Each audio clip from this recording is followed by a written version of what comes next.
की नवमी को आपका कोई काम उलझ रहा है, आपका कोई काम ऐसा है जो बहुत दिन से उलझा हुआ है, चाहे वो कोर्ट कचहरी का हो, चाहे वो किसी से जुड़ा हुआ हो, और वो नहीं हो रहा, तो स्कंद पुराण कहती है, हमारे खंड में भी वर्णन है शिव महापुराण, कि किसी भी नवमी को आप आंवले के पेड़ के नीचे घी का दिया लगाकर मौली, मौली मतलब हाथ में जो नाड़ा बांधते हैं, लच्छा, मौली, लच्छा, नाड़ा, हाथ में बांधने वाला पूजन वाला धागा लाल, घी का दिया लगाकर 5 परिक्रमा आंवले के वृक्ष की कर लीजिए और परिक्रमा कर कर धागे को वहीं पर छोड़कर थोड़ा सा धागा और अलग से लेकर किसी टहनी पर उसको कामना कर कर बांध दीजिए।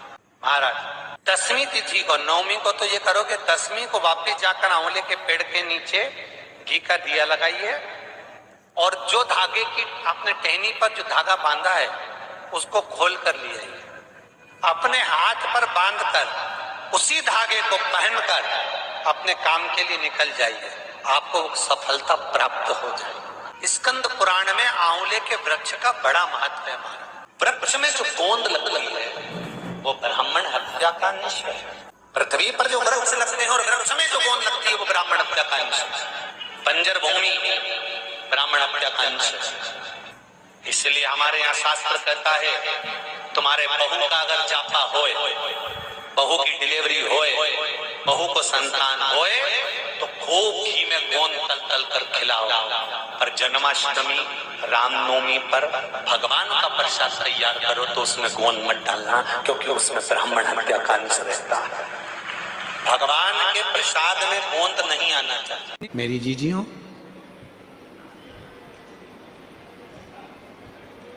कभी कभी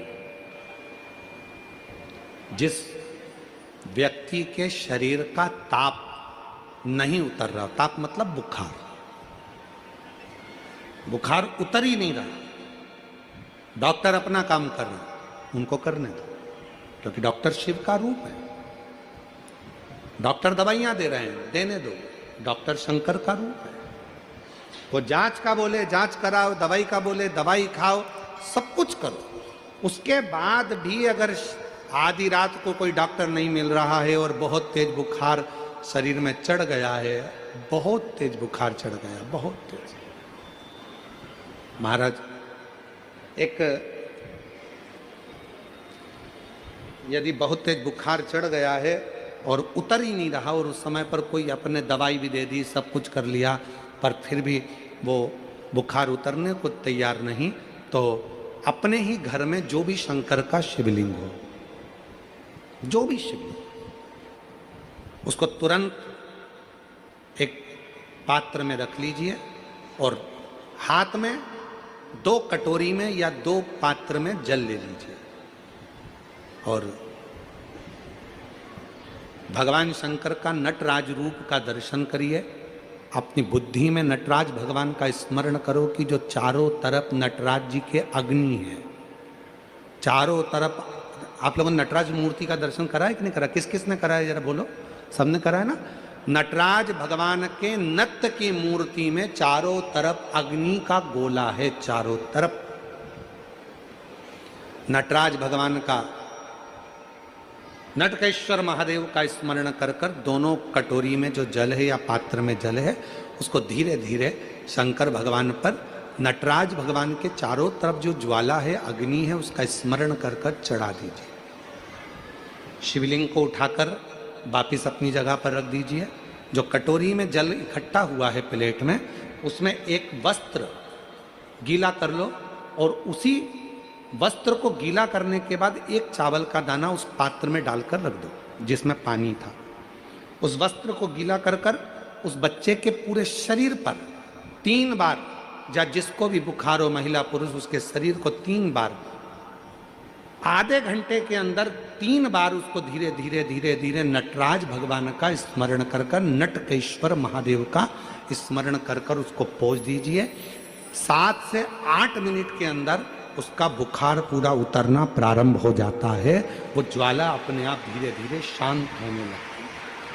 अपने दवाइयाँ जरूर लेना, डॉक्टर को जरूर दिखाना, क्योंकि डॉक्टर शिव का रूप है। पर उसके साथ में नटकेश्वर महादेव का स्मरण भी कर। आइए पास में भी ज्योति के रूप में। इसलिए जब तुम संपूर्ण तरह से हार जाओ, लगे अब कुछ भी नहीं अपने पास में, एकदम खाली हो गए, कुछ भी नहीं बचा, तब बेलपत्र के वृक्ष के नीचे शंकर जी के मंदिर के सम्मुख में 2 दीप लगाना प्रारंभ कर दीजिए। एक लंबी बाती का दीप, एक गोल बाती का दीप, एक शक्ति का, एक शिव का, दोनों दीप घी के दोनों सामने रखो, बाबा को प्रार्थना करो। शिव मंदिर में लगाने के बाद फिर बेलपत्री के वृक्ष के नीचे जाओ। उस बेलपत्री के वृक्ष के नीचे जाना जिसकी छांव तुम्हारे ऊपर पड़े। पौधा नहीं, पौधे की छांव नहीं आ पाती अपने ऊपर, पौधा छोटा सा रहता है तो उसकी छांव नहीं आती। बेलपत्र के वृक्ष की छांव में बैठकर 2 दीप लगाओ जिसकी छांव है। 2 महीना नियम ले लो, शाम के समय पर दिन भर मेहनत करूंगा, परिश्रम करूंगा, अपने व्यापार को बढ़ाऊंगा, कर्म करूंगा, मेहनत करूंगा, और शाम को प्रदोष काल में मेरे घर का कोई भी व्यक्ति जाएगा, शिव मंदिर में 2 दीप और बेलपत्र के वृक्ष के नीचे 2 दीप लगाएगा। 2 महीना इंतजार करना, मेरा बाबा हाथ पकड़कर तुम्हें ऐसा दौड़ाएगा कि शिव अपने आप करुणा करने लगेगा। और मेरी जीजियों, मेरे जीजाओं, मेरी बेटियों, बेटाओं, मेरे बुजुर्ग माँ बाप, याद रखना, बेटा अगर गलत संगत में जा रहा है, पति गलत संगत में जा रहा है, बेटियां अगर कहीं गलत संगत में जा रही हैं, परिवार गलत लाइन पर जा रहा है, अगर इन सबको तुम्हें सतमार्ग की ओर लेकर जाना है, सही मार्ग की ओर लेकर जाना है, तो अपने घर से 1 लोटा जल ले जाकर शिव को चढ़ाना प्रारंभ करो। वहां से थोड़ा सा जल लाकर जितने भी घर के सदस्य हैं उनको आचमन कराना, पिलाना चालू करो। वो ना पिए तो एक जग के अंदर पानी में थोड़ा डाल दो और सबको वो पानी पिलाना प्रारंभ करो, या अपने घर के दरवाजे पर उस जल को छींटना प्रारंभ करो, या अपने घर के दरवाजे पर श्री शिवाय नमस्तुभ्यम एक चिपका दीजिए, लगा दीजिए, लिख दीजिए, जिसके नीचे से ये बार बार निकलेंगे तो निश्चित है हमारे घर में कभी कोई बुरी सोच, गलत विचार या गलत मार्ग कोई नहीं पकड़ेगा। एक ना एक दिन सतमार्ग जरूर सामने आएगा, एक ना एक दिन सतमार्ग आएगा। बस थोड़ा सा प्रयास, थोड़ा सा बल। शंकर भगवान का 1 लोटा जल सारी समस्या का हल। एक पत्र है, अच्छा है, ऐसा नीला कलर का पुष्प होता है, देखो छोटा है थोड़ा हमारे हाथ में, ये फूल का बेटा है, ठीक है, पूरा फूल नहीं है, ठीक है, फूल का बेटा है ये छोटा सा। अच्छा दिख रहा है, काय आस्था वालों दिखाओ तो सही, दिखाओ जरा बाजू में, और थोड़ा सा पास कर दो तो सबको नजर आ जाएगा, ठीक गया। शंख पुष्पी, अपारिजात भी बोला जाता है इसको, ठीक है। हर हर विराजो विराजो। तो एक पुष्प अपन कहते हैं, हमारे भगवान देवादिदेव महादेव को, भगवान शंकर को बड़ा प्रिय है ये पुष्प। अब किसी से पूछा जाए, आप कह रहे हो कि शंकर भगवान को ये नीला फूल, ये शंख पुष्पी भगवान शिव को इतनी प्रिय क्यों है, भगवान शंकर को इतनी प्रियता क्यों है, कोई से पूछे तो वो बताए चाहे ना बताए, पर शिव महापुराण का संवाद कर रहा है। कंठ में स्वयं मां जगत जननी ने 10 विद्या में से एक मां को याद किया, और मां तारा का एक स्वरूप मां सरस्वती के रूप में विराजमान हो गया। कंठ में रहने से विष की तपन के कारण, कंठ में रहने से विष की तपन के कारण उनका स्वरूप नीला पड़ गया। और जब उनका स्वरूप नीला पड़ गया तो भगवान देवाधिदेव महादेव ने कहा, सुनो पार्वती, संसार के लोग, भूमंडल में रहने वाला यदि कोई भी मानव जिसकी विवेकता, बुद्धि, विचार, सोच, ज्ञान थोड़ा सा भी अगर उसमें कम है तो वो नील सरस्वती का यदि आवाहन करे, मां नील सरस्वती स्तोत्र का पाठ करे, मां नील सरस्वती की स्मरण करे, तो उसकी विवेक, उसकी बुद्धि तीव्र होती है, श्रेष्ठ होती है। और सुनो पार्वती, यदि मान लो कोई नील सरस्वती का स्तोत्र का पाठ नहीं कर पाए, आराधना नहीं कर पाए, साधना नहीं कर पाए, स्मरण ना कर पाए, अगर कोई बच्चा एक शंख पुष्पी पुष्प को समर्पित कर कर जलाधारी पर और एक लोटा जल यदि वो समर्पित करता है और उस जल का आचमन कोई बच्चा नित्य प्रति करता है, तो वो बच्चा धीरे धीरे विद्वत्ता धारण करता ही जाता है। जो याद करता है वो भूलता नहीं।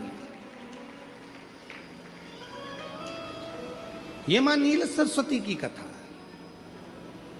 दो सरस्वती का दर्शन आपको और हमको होता है, दो सरस्वती का स्मरण आप और हम करते हैं। एक सरस्वती जो स्वयं श्वेत वस्त्र धारण करी है, हंस पर बैठी हैं और बड़े आनंद के साथ में मां सरस्वती का सुंदर स्वरूप है। पर एक सरस्वती ऐसी हैं जो नीला उनका स्वरूप है और नील सरस्वती के रूप में उनकी पूजन होती है। मां नील सरस्वती। महाराज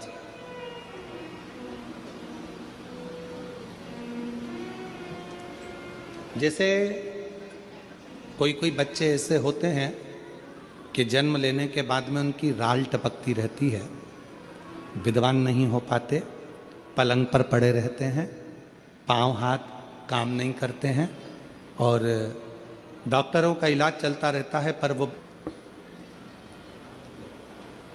बच्चों की मुख से राल टपकती रहती है, विद्वत्ता नहीं रहती, माइंड थोड़ा सा कमजोर होता है और शरीर भी उनका थोड़ा शिथिल रहता है। शरीर तो कई लोग कह देते हैं कि ये बच्चा थोड़ा जल्दी जन्म ले लिया इसलिए ऐसा हो गया, प्रीमेच्योर हो गया, ऐसा हो गया, वैसा हो गया। दवाइयाँ भी चलती हैं, इलाज भी चलता है, पर उसका कोई लाभ नहीं मिल पाता और वो बच्चा पलंग पर पड़ा रहता है, राल टपकती रहती है, बुद्धि काम नहीं करती। छोटे छोटे भले वो 20 साल का हो गया, पर 8-10 साल के बच्चों जैसी उसमें विवेकता होती है, बुद्धि होती है। मेरा निवेदन है उन माताओं से, थोड़ी मेहनत आपको करना पड़ेगी उस बच्चे के लिए। अष्टमी, नवमी और चतुर्दशी 3 तिथियां पकड़ कर रखना। कौन कौन सी? जम के बोलो।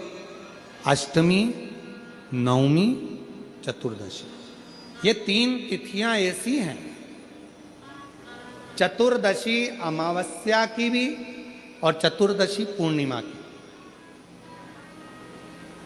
अष्टमी नवमी अमावस्या की भी और अष्टमी नवमी पूर्णिमा की। ये वो तिथियां हैं जिन तिथियों में मां नील सरस्वती का स्तोत्र का पाठ कर कर एक शंख पुष्पी पुष्प, एक अपारिजात का पुष्प जलाधारी पर रखकर 7 बार अगर जल का पात्र से जल चढ़ाया जाए और उसी जल को कटोरी में झेल लिया जाए, उस जल को 3 दिन तक लगातार यदि सुबह, दोपहर, शाम रोज उस बच्चे को देना चालू करिए, उसके हाथ पैर भी काम करना प्रारंभ करेंगे, उसकी बुद्धि भी काम करना प्रारंभ करेगी।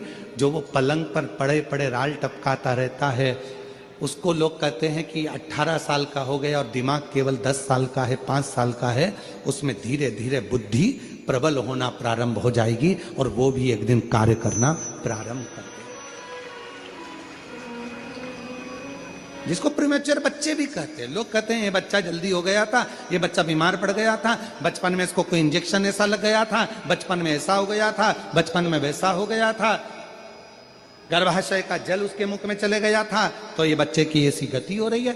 उस बच्चे के लिए अगर आपके आसपास के क्षेत्र में भी कोई बच्चा ऐसा है तो उसको मां नील सरस्वती का स्मरण जरूर कराएं। और अगर आप लोगों के पास में मां नील सरस्वती का स्त्रोत का पाठ ना मिले तो प्रयास करिएगा, मोबाइल पर सर्च कर कर मां नील सरस्वती का स्त्रोत भी निकाल सकते हो। बाजार में से गीता प्रेस गोरखपुर की किताब में भी ला सकते हो, पढ़ भी सकते हो, घर में उसका स्त्रोत का पाठ भी कर सकते हो। मां नील सरस्वती स्त्रोत का स्मरण और बड़े भाव के साथ करें स्मरण स्मरण। और कोई माताएं कह देती हैं, कोई बच्चा कह देता है मम्मी मुझे याद नहीं होता, याद करता हूं परीक्षा हॉल में जाकर भूल जाता हूं, मैं कुछ पढ़ता हूं बाद में जाके भूल जाता हूं, स्मरण में नहीं रहता। तो उनसे भी निवेदन है, आप मां नील पाठ नहीं पढ़ सकते, स्तोत्र नहीं कर सकते, संस्कृत में नहीं पढ़ सकते, तो मां नील सरस्वती के नाम से अष्टमी, नवमी और चतुर्दशी के दिन एक शंख पुष्पी पुष्प को, नीला कलर का जो फूल होता है बेल में लगा होता है, जो शिव जी को अति प्रिय होता है, उस पुष्प को आप जलाधारी पर रख दीजिए। जलाधारी जानते हो ना सब लोग, शिवलिंग पर नहीं, जलाधारी पर रख दीजिए और जल चढ़ाना 7 बार प्रारंभ करिए। बाबा देव अधिदेव महादेव आपको याददाश्तता में प्रवर करेगा। परीक्षा हॉल में जितना तुम याद कर कर गए हो, अच्छी मेहनत कर कर गए हो, तो भूलोगे नहीं, तुम्हारी बुद्धि तीव्र होती चली जाएगी, प्रबल होती चली।